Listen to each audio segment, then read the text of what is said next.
All right, welcome everyone. I see that the people are joining into our webinar, so I'm just going to give you a couple seconds to all join, but we want to start as soon as possible because we want to take all the time that we're having today for this webinar.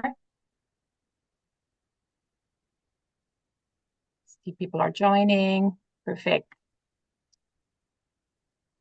Just going to give it a couple more seconds to our ILO WIC and WAPES webinar for today, talking about the ILO Conventions 88 and 181.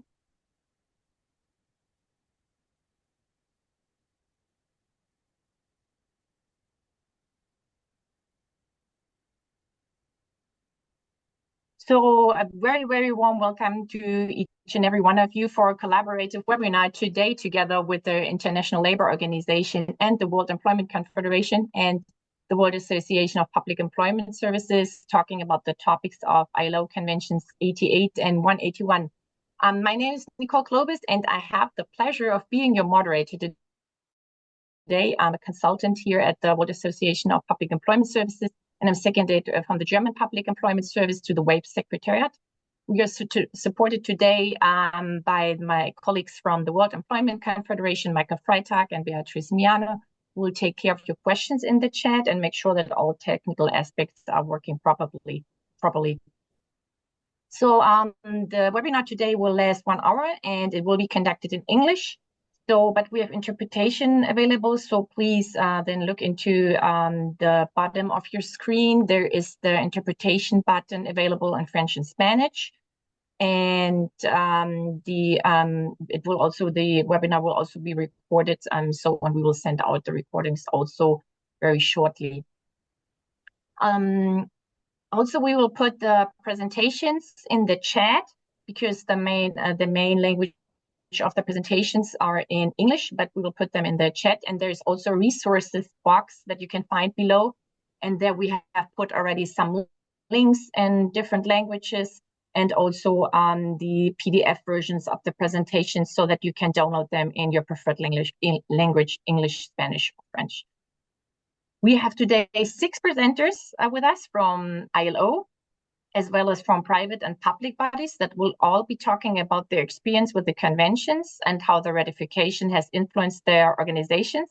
And I'm sure you might want to ask them some questions, so it would be great if you could put them, your questions in the meantime while they're doing the presentations in the chat, because you're all muted by default. And we hope that we can answer all of the questions. If not, then we will give you also later the answers in written form when we do like a pre-webinar email to all of you that have been registered.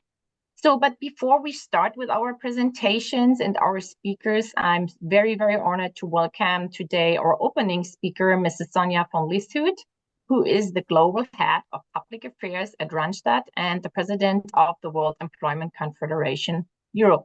Sonja, I give the word over to you. Thank you so much, Nicole. And what a pleasure to see so many of you, in fact, being interested in this interesting topic, because I personally believe that from a World Employment Confederation perspective, the momentum to have this conversation is very timely with all the labor market trends and developments actually impacting the labor market outcomes. So from a World Employment Confederation perspective, it would be good to mention that we in fact are representing the voice and actually are the voice of the employment and recruitment industry. And we represent 49 national federations and corporate members across the globe in that sense. So as said, the momentum to have this conversation on the ratification of Convention 88 and Convention 181 is actually very timely. At a couple of weeks ago, we here in Europe, there was a public employment services annual stakeholders conference organized. And in fact, I see many of them. I see them also represented here at this webinar. So it's good to speak to each other, to be able to exchange with each other our views on the labor markets, but also to see how we can better collaborate together and strengthening that connection that in many countries is already a fact and has been there for a long term.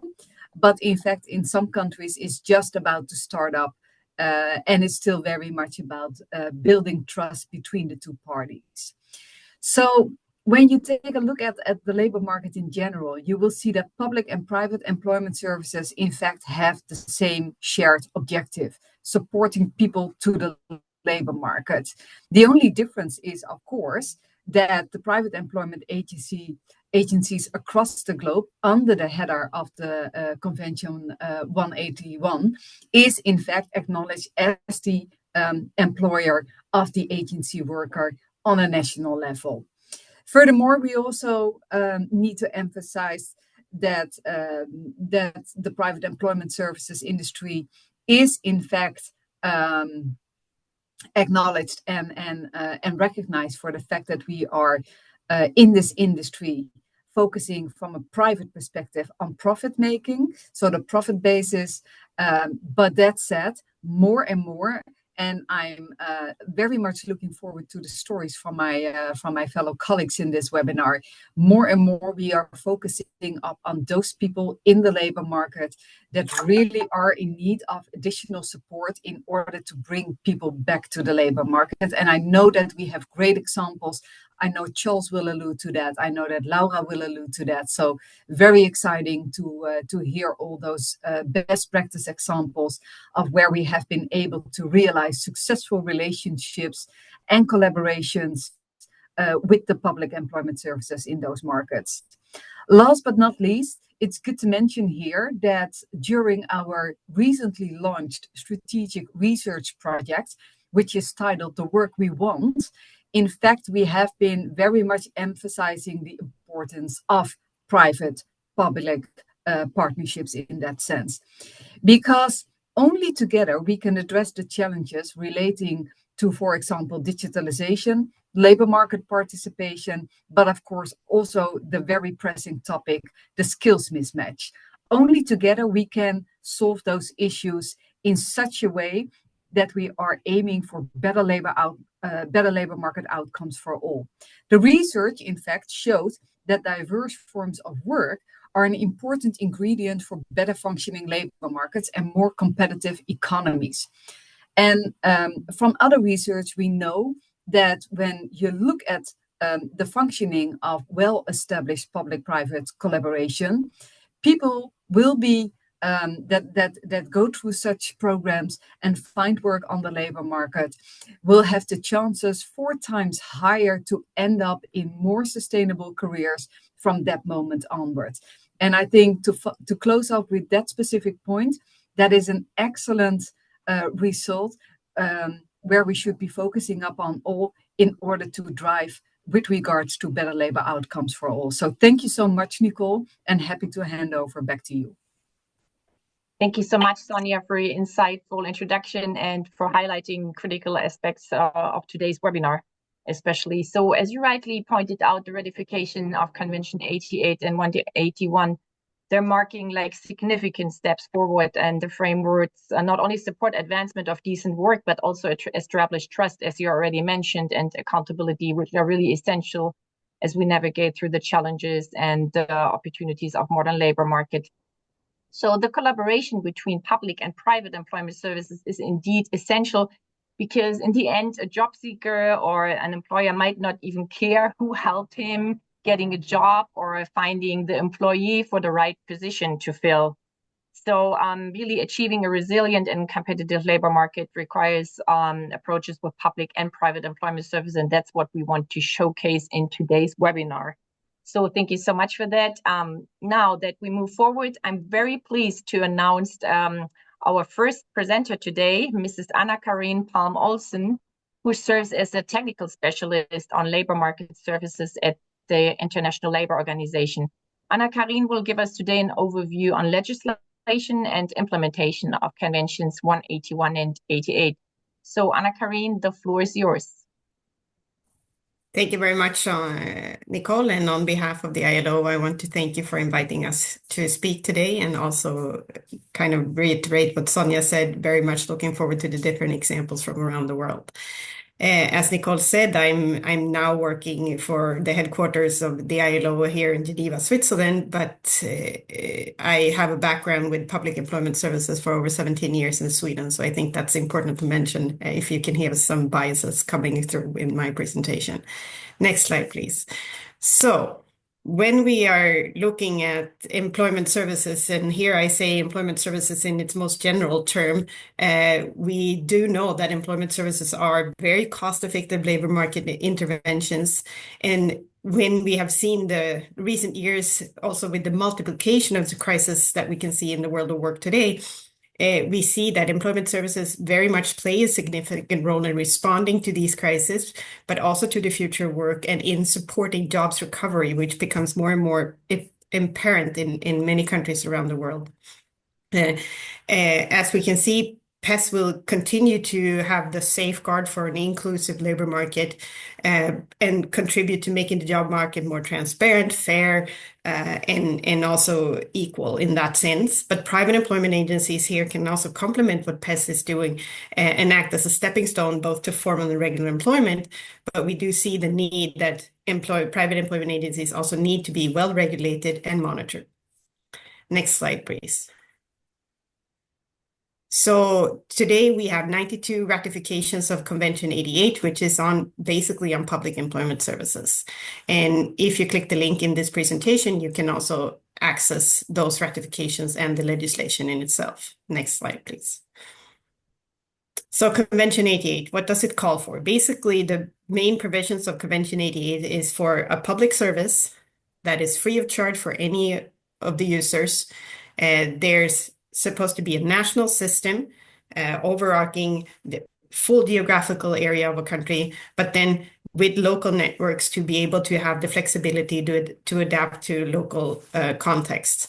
And in Convention 88, there's also a very strict, very clear role for the social partners to contribute to the strategy and the development of public employment services. Next slide, please. So what are the main duties of PES? I think maybe I'm what we say in Sweden, kicking in open doors, because I think the audience really know what public employment services are. But the most apparent duty of a PES is, of course, the job search and work placement, the matching of supply and demand, basically. But there are 4 other main duties that you rarely, maybe as a public as the public rarely sees, but we all know who works within this field are equally important, which is, for instance, to support regulatory developments within a country as well, according to labor market needs and demands and developments. Of course, both the utilization, the creation, but also the dissemination of labor market information for both governments, job seekers, and employers to make informed decisions, as we can kind of both analyze the labor market as it is today, but then also forecast the labor market in the future. We are within the PES, it's also the main distributor of active labor market programs. This is more and more done within partnerships, also with private employment agencies. And of course, the role that PES plays also in unemployment benefit management, even with the full responsibility or partial responsibility, and more going into the conditionality of unemployment benefits as well. So these are at the core of what the PES is doing. Next slide, please.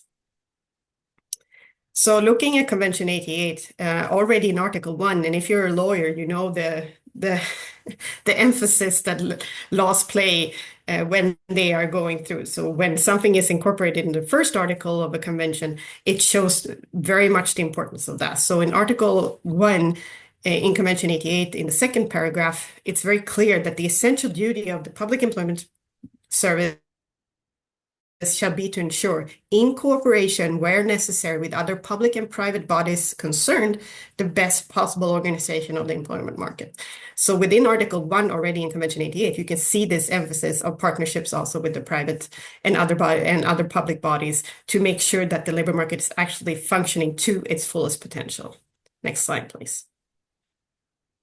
And looking then at Convention 181 on private recruitment agencies, it has severely lower ratifications, 38 at this point. And what the ILO is doing is we want to make sure that we kind of both promote these, but also promote the implementation of both these conventions together to ensure that we have the legal basis for both private and public employment services in alignment with each other. Next slide, please.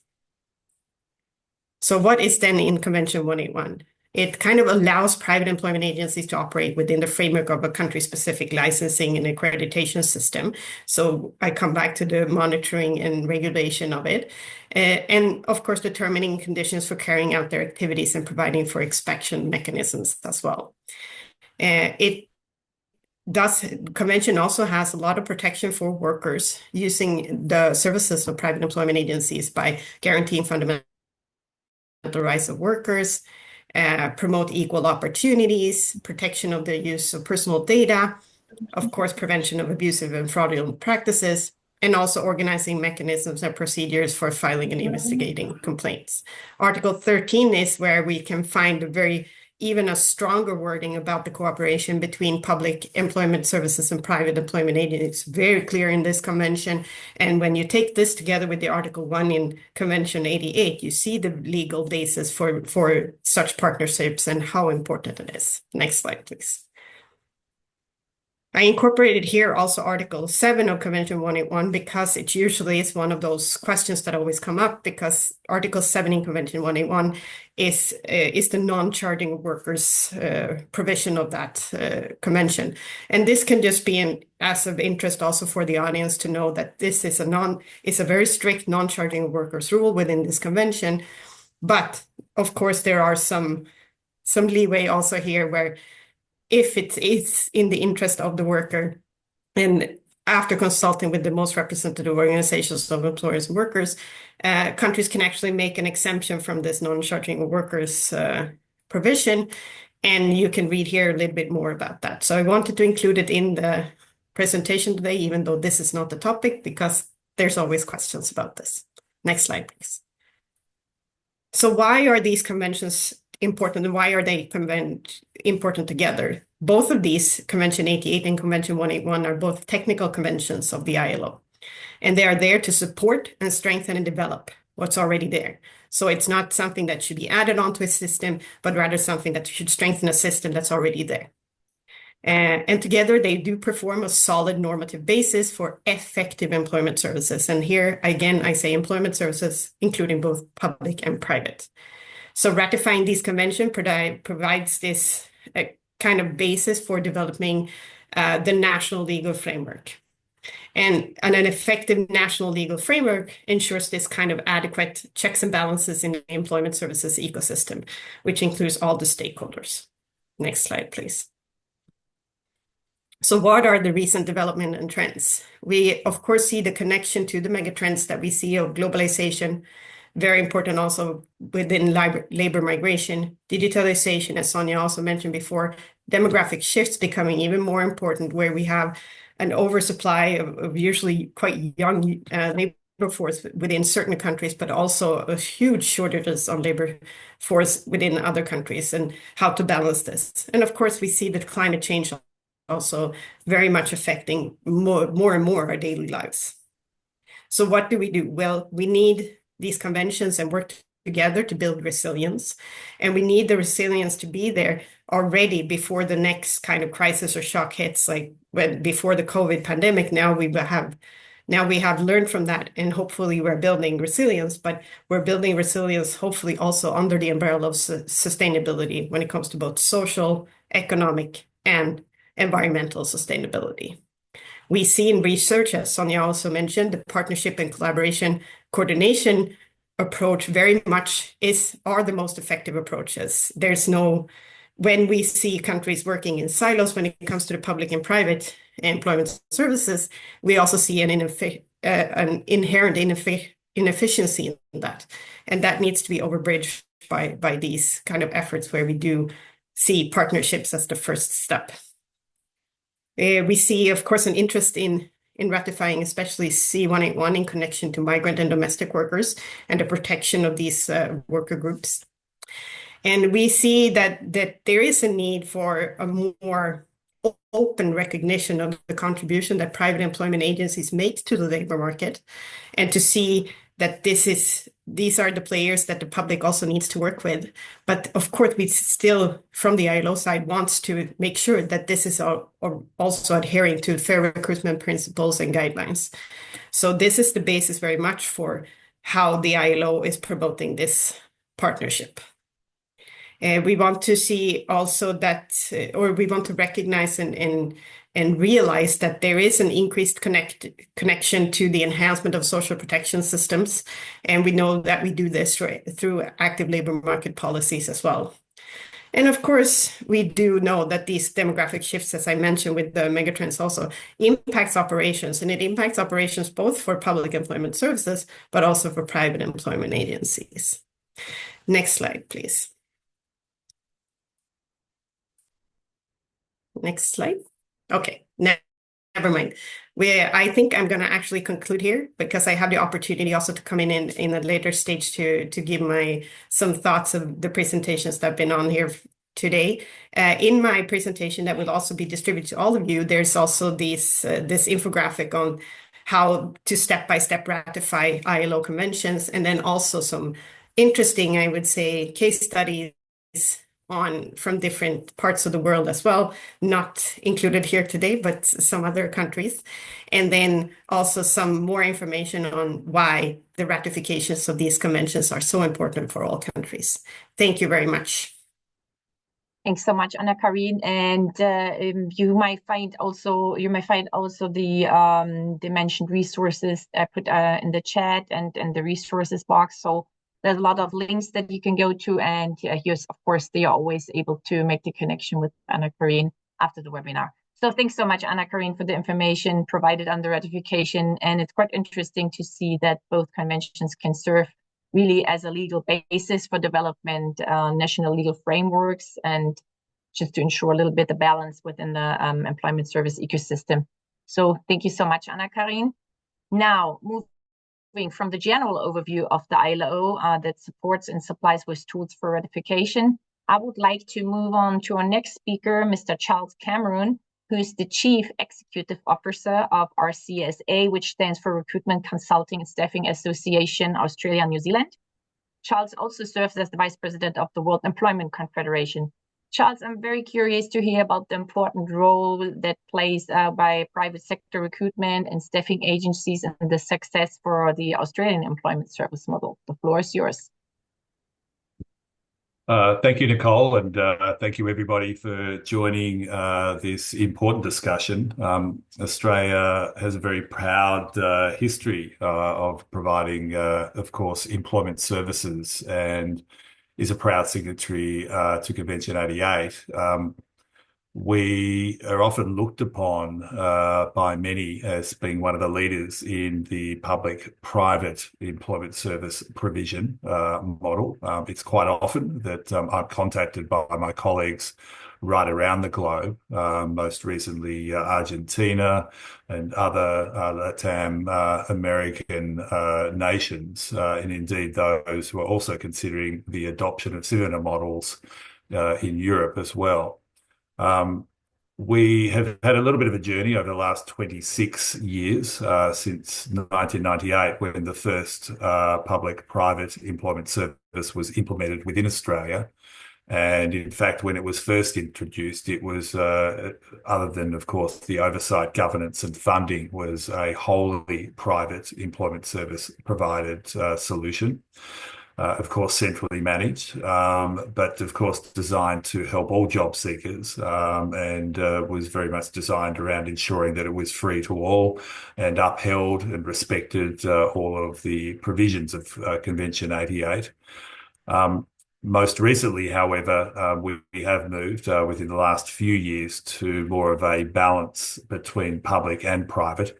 Interestingly, the Australian government made a decision to move to a government run or a public run online employment service provision for those individual work seekers who were maybe easier to find work for. However, there's still a very large group of service providers right across Australia who continue to provide services to job seekers. So that includes over 1,480 Workforce Australia, which is the program name, service sites, 341 transition to work sites, and 573 self-employment assistance locations. So it's quite interesting to see the evolution of the employment service model within Australia, one that moves into the assistance for individuals to move into self-employment. In fact, I do remember when we were reviewing the program only 3 or 4 years ago, I was sitting next to a representative of recent migrants from Sudan who said that many of those migrants were preferring to move into self-employment because of the cultural norms in their home country. And as a result of that, we are seeing a great deal of flexibility. I might ask to move to the next slide. Thank you. The private recruitment and staffing industry is a very large one within Australia. It's in the top 10 in terms of percentage and the size globally, with revenues of over $41 billion in temporary staffing, employing approximately 4% of the Australian total workforce. And there are over 14,000 businesses that operate. There's a high reliance. It has and continues to be a very high reliance upon private sector employment service providers to provide solutions, because, as it is often put to us, we know what business needs, we know how best to market those individuals, and of course, with incentives of up to $10,000 per job seeker, there is a real incentive for private sector employers to take up the mantle and promote opportunities for job seekers. Moving to the next slide, thank you. We can certainly leverage the strengths across both private and public sector, and just a couple of quick examples of where that has happened in recent time. A private company called Exceptional Testing created a revolutionary neurodivergent assessment tool designed for neurodivergent people, and candidates are creating profiles that highlight skills like attention to detail, pattern matching, and offering an inclusive alternative to conventional hiring. And another one by Find Recruitment, which focused on inclusive hiring for LGBTQIA plus job seekers, which Find has actively invested in systems and processes to reduce bias in hiring by educating staff and clients around inclusive practices. So we are seeing the innovation, the entrepreneurialism, and the opportunity for the leveraging of the funding within the employment services model within Australia to actually drive better outcomes, which can also extend into those who are not job seekers through this model. Very importantly, if I could move to the next slide and final slide, thank you. There's a high degree of pastoral care, very much a big focus and driven by Convention 88 on professional and ethical behaviour and practice. And to that extent, the most available data indicates that of the 14 of the top 20 employers of job seekers in Australia were in fact private employment agencies, accounting for 65% of job placements from those employers over that period. So I think the numbers, Nicole, speak for themselves in terms of the way in which confidence in the private employment services sector has grown and has delivered extremely strong results. And that has, of course, not only just benefited those who are job seekers within Australia, but has also extended to private employment service providers working with those from Pacific Islands, where we can provide support as well.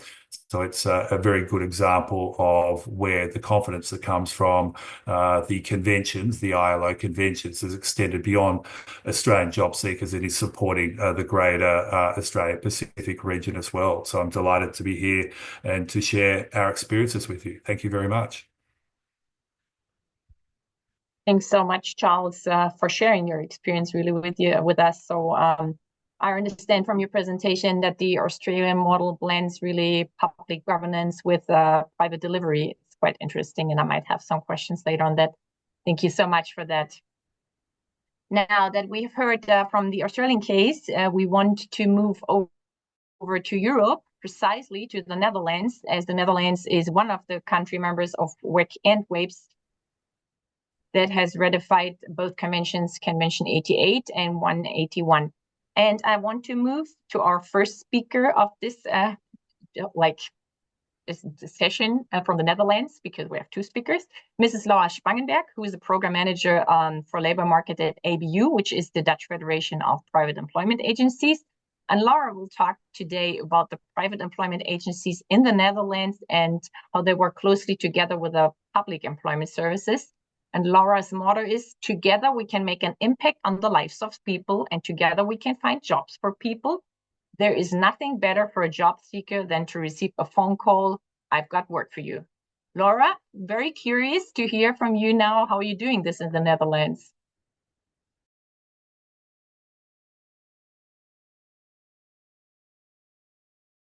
Laura, you're still muted. Sorry.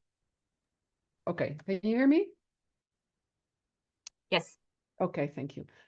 Thank you very much. And in the end, I will get to some concrete examples. It's good to know that agency work has been around in the Netherlands for over 60 years already.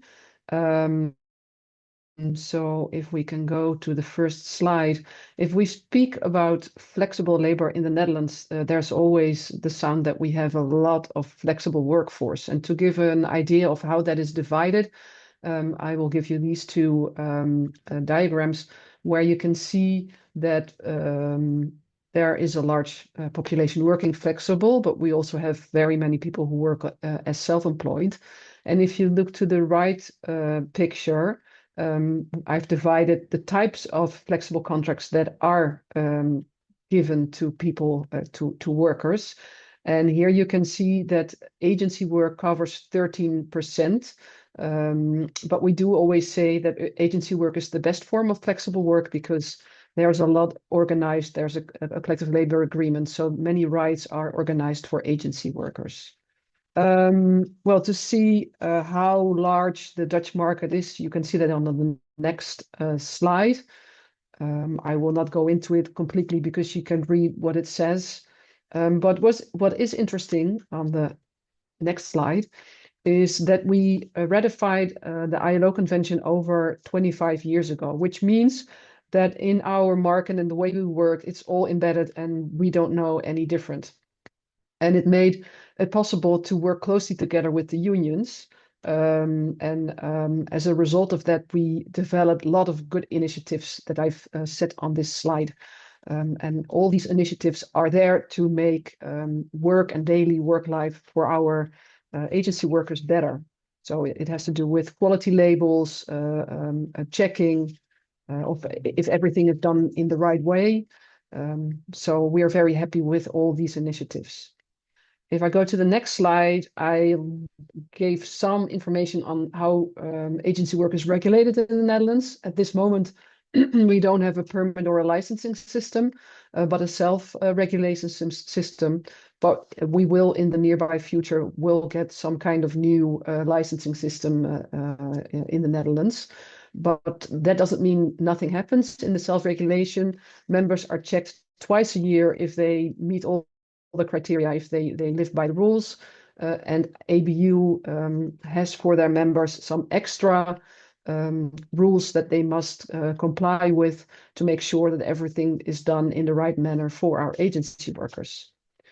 So then I will get to the next slide where I say something about why and how agency work contributes to the labor market in the Netherlands, or maybe even broader than that. So, of course, it provides flexibility for employers, but also for employees. We see more and more that people who seek jobs are also looking to flexible forms and manage their own time in another way. Of course, it's a very good entrance to the labor market, and people who would like to shift jobs, they can use it as a stepping stone. But it also makes sure there's less unemployment, and I will explain that, because sometimes in a company, if times are really, if there's a lot of work to do and there's not such a form as agency work, the people who are already working there have to make more overtime.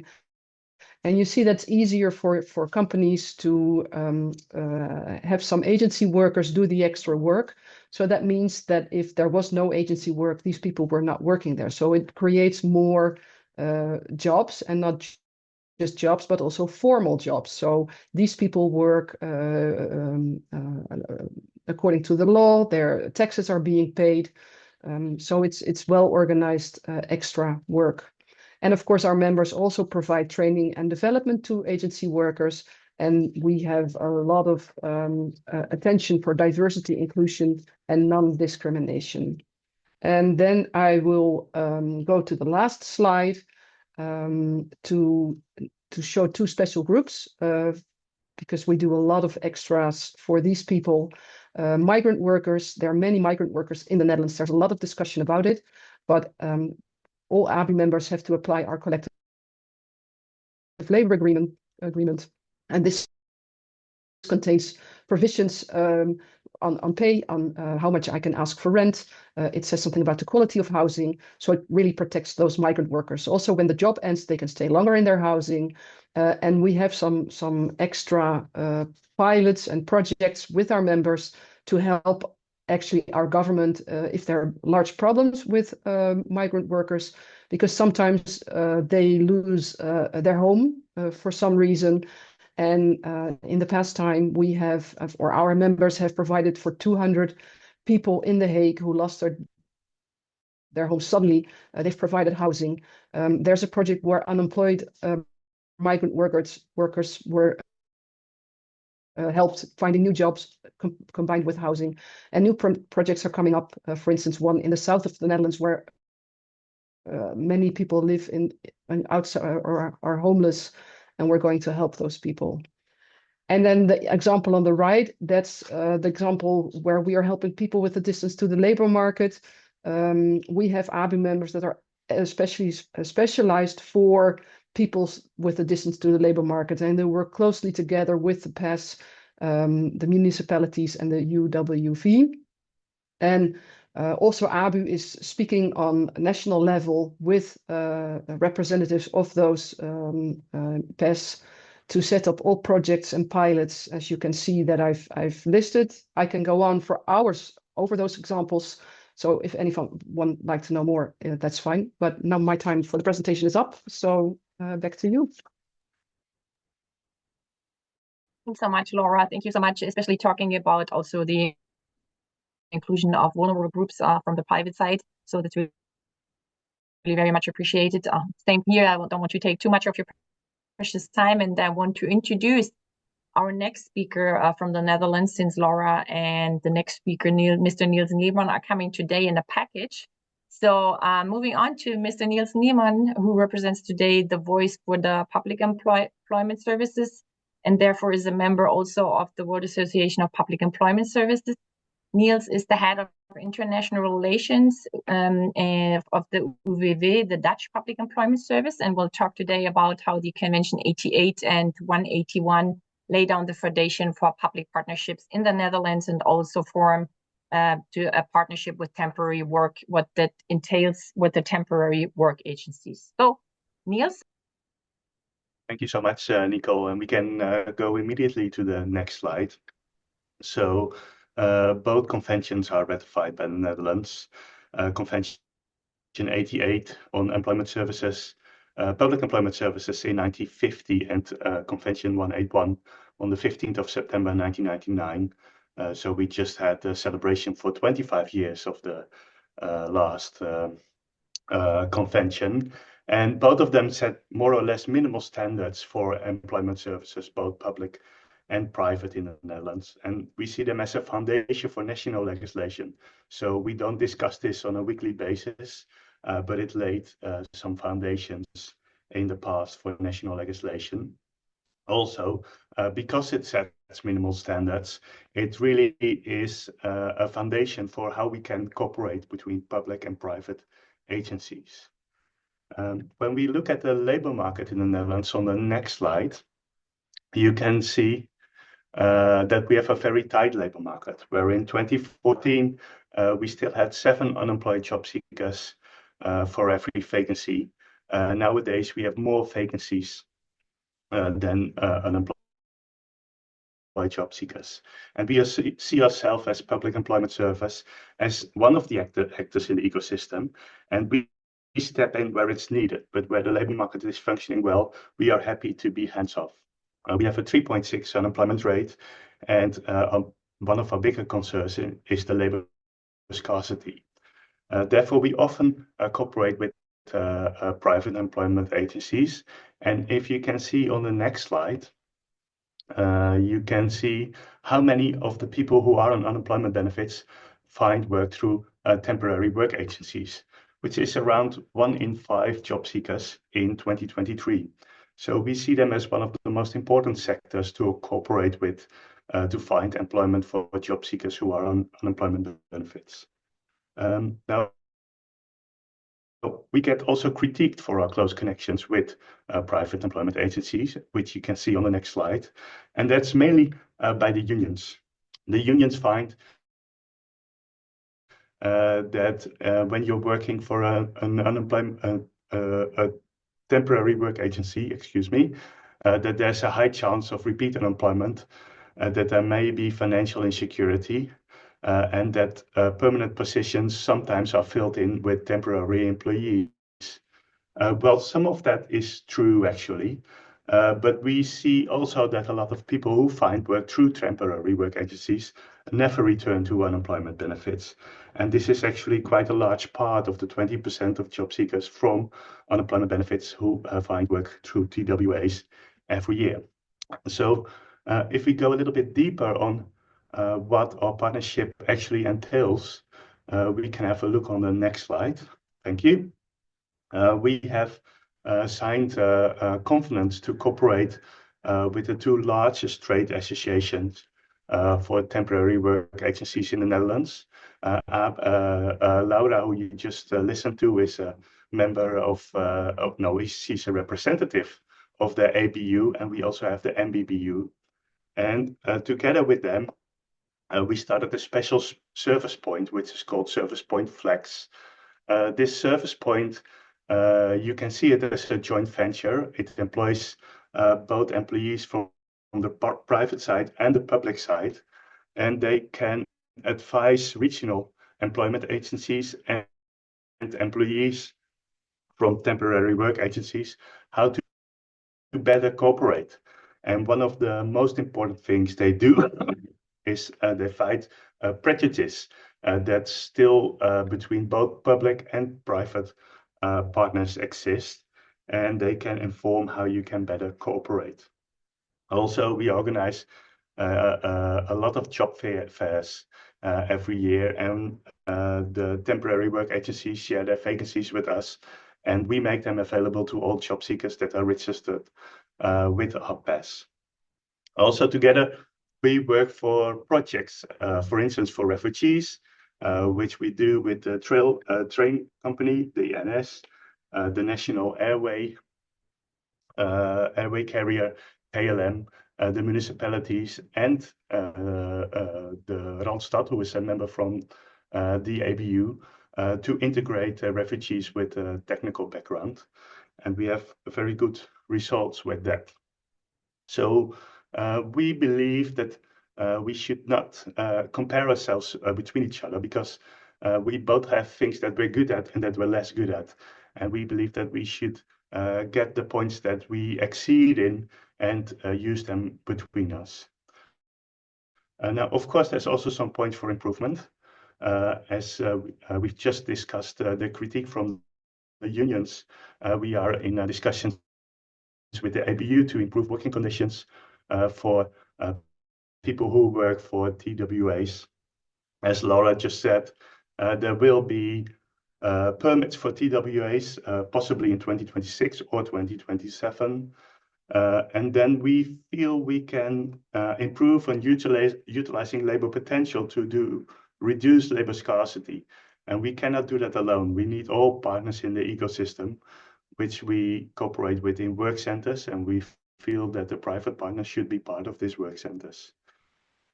Then lastly, I would like to highlight the Doorsam Foundation, which I'm very fond of. This is a foundation that's financed through TWAs, where they train people who work for a TWA, also even if they lost their job. So if you have worked for a temporary work agency, you lost your job somehow, you can still apply for a grant from the Doorsam Foundation to do re and upskilling to be better prepared for the labor market of tomorrow. I will end with that. Thank you very much, Nicole. Thanks so much, Niels, for showcasing the cooperation model, but also for speaking a little bit about room for improvement and points of improvement, challenging things, because this is also one of the questions in the chat. Are there specific challenges that you might have encountered? And yes, of course, we would lie. We would not say that. That's with every relationship and every collaboration. It needs to be taken care of. Otherwise, it's not working. So thank you so much for that. So now that we've heard about the collaboration in the Netherlands, I'm very curious to hear about the approach from another country, from Portugal, because Portugal is also one of the countries that has ratified both conventions. And I'm very happy to welcome one of our members, Ms. Sofia Lisboa, who is the senior officer at the Portuguese PAS. Sofia will be speaking about Portugal's approach to implementing ILO Convention 88 and focusing on the organization and evolution of public employment services, and will also be speaking about fostering collaboration with nonprofit partners and entities. So, and I see we have some problems with this slide. It could be also done by you, Sofia, if you want to share your slides. Okay, let me just check.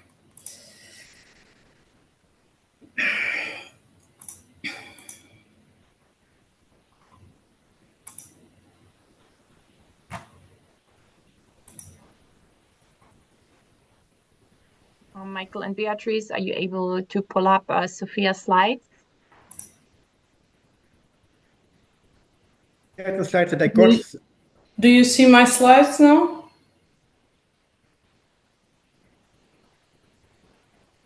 Nicole? No, not yet. No. Okay, let me just check. Não está, deixa eu partilhar.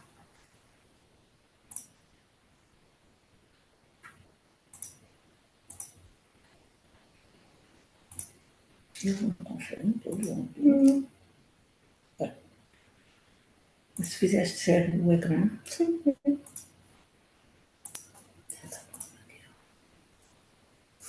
Yes. Maybe it would be better to move on to Thierry and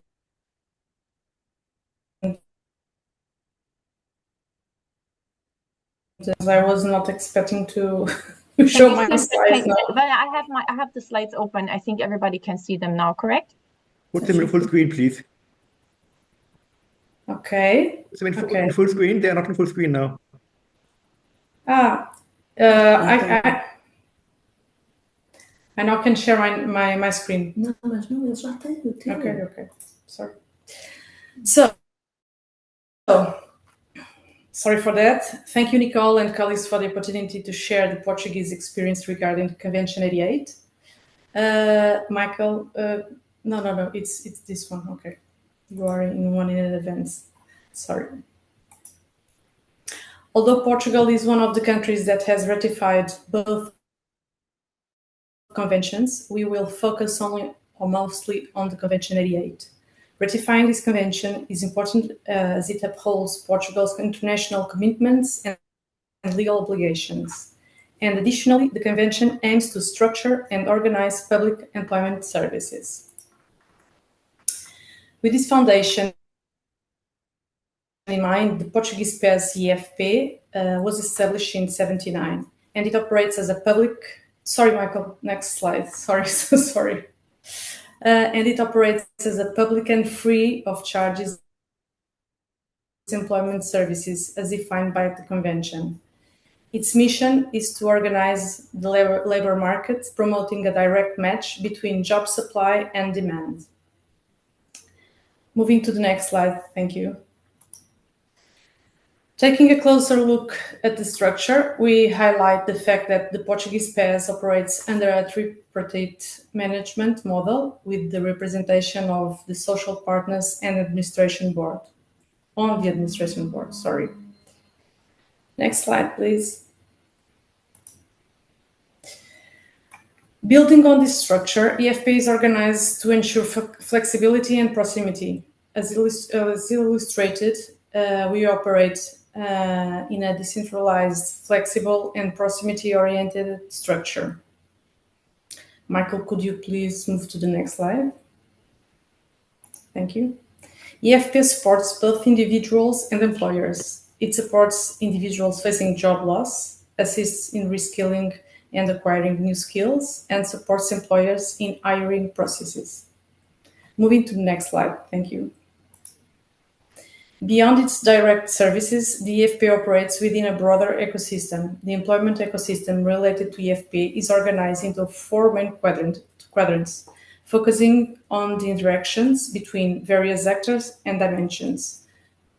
Together, all these elements create a collaborative ecosystem that connects the public service, society, and the private sector as envisioned by Convention 88.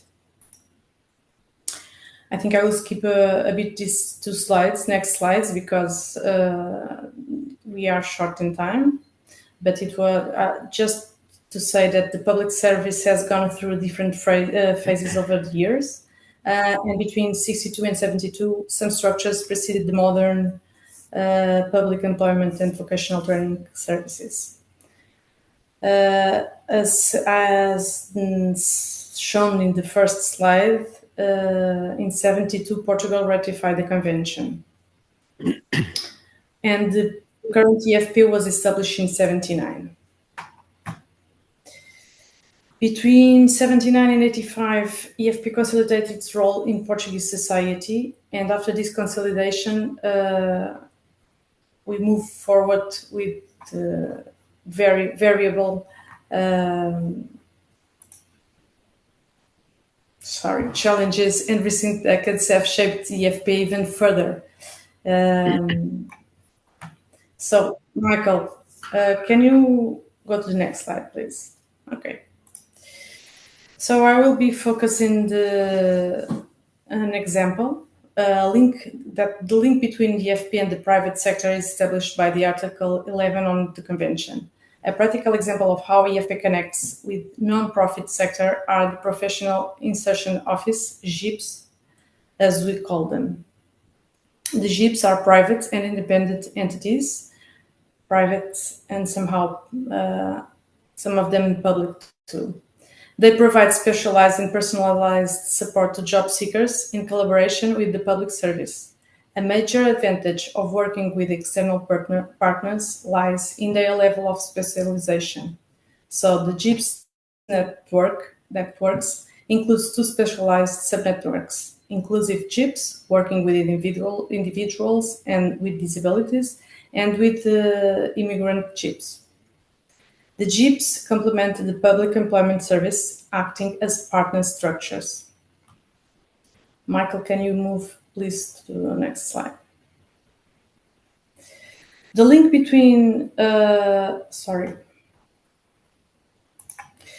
As we reach the end, we would like to emphasize the importance of Convention 88 in promoting full and productive employment through the creation and structuring of public services. The greatest value of ratifying this convention lies in establishing a public employment service that provides universal and free access, offering security and certainty, especially to those most in need. The existence of a public service does not exclude other actors in the labor market. Instead, it diversifies and enriches it, giving users access to a broader range of solutions. As a final message, we would like to reinforce that the collaboration between different actors in the ecosystem helps to create a powerful and effective public employment service. I think it was Anna in the beginning that said, or Unicol, I don't know, that said that for job seekers, it's not important if it's private or public. And I think that's the main message, in fact. Nicole, so sorry for this mixed mesh, but I I was wondering if I could say a few words, or if I'm in time to say a few words about just for the 181. Yeah, like a couple sentences, but we're short on time, so please keep it brief. Yes. Just to say that the FPA engagement with private for-profit placements entities, such as placement and temporary work agencies, is primarily regulatory and license focused. Regarding temporary work companies, there is a greater openness to collaboration, as these entities are employers and contractors themselves. This creates opportunities for publishing job offers through the Public Employment Service. And with that, I just want to thank you the opportunity, and once more, sorry for the beginning, but I wasn't expecting to share the slides, and I cut 2 of them, but I think it's fine.